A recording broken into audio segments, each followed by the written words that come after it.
Welcome to week number 4, Analyzing Organizational Readiness.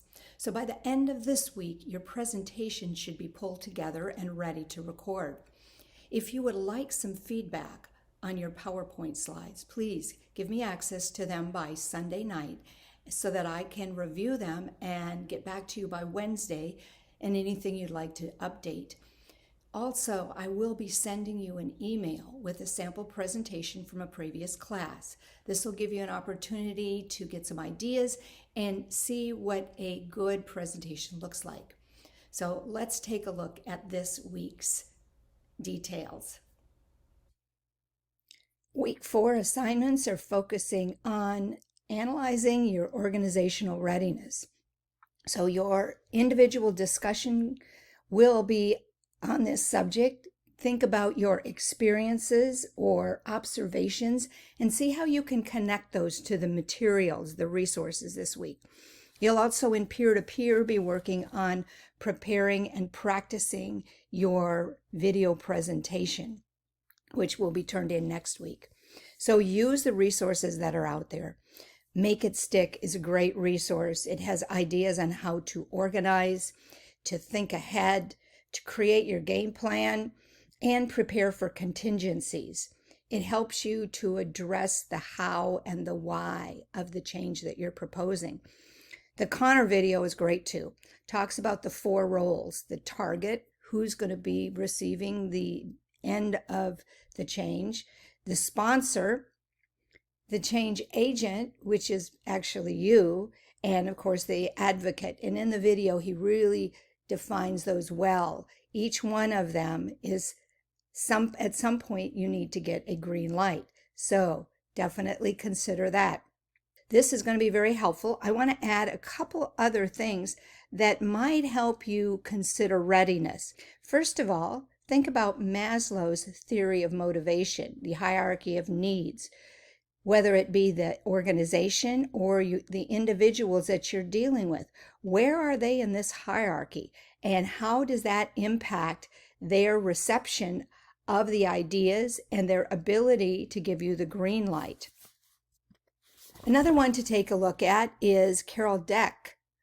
She wrote a book, Mindset. Very interesting. It talks about a fixed mindset versus a growth mindset, and the things that are helpful and will hold you back. So consider the mindset of the organization. Consider the mindset of the individual that you are trying to get the green light from. Based on their mindset, they're going to have different kinds of reactions. And Carol Dweck has done a fabulous job outlining all of this. A couple other sources are the 5th Discipline. Peter Senge talks a lot about a learning organization. And this is the next step. If you have a growth mindset, then developing a learning organization helps to make changes. And so if you're in an organization that is in a constant state of change, learning organization is really a great way to start preparing the organization, the individuals, for those constant changes.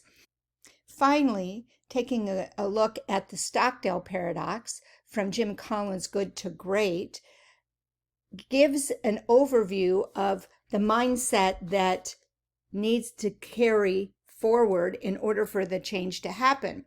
So it's a duality of pessimism and optimism. Maybe not so much pessimism as it is facing reality. So you have to look at the true facts, the reality of the situation, and the dirty and ugly part of it all. But you have to hold that optimism. And so Jim Collins did a really nice video overviewing that, and I will put that in your announcements if you choose to take a look at it. It might be helpful in your overall presentation and certainly going forward with your knowledge. There's a lot going on this week, and I've added a few extra resources. They're not required, but my hope is that you will find some helpful information either now or in the future. I'm also going to put a few video links in the announcements to each one of the resources so you can get an overview. And if it sparks enough curiosity, you may wish to read one or all of the books in the future. So keep in contact with your team. Share the workload. In week number 7, there will be a survey to assess your view of the participation of your peers in your group. And as always, if you need anything, do not hesitate to reach out to me. For a quick response, please text 941-962-1211. Otherwise, you can email me at the American University email. I'll get back within 24 hours. Keep up the good work. Have a terrific week. I look forward to see what you have at the end of this week.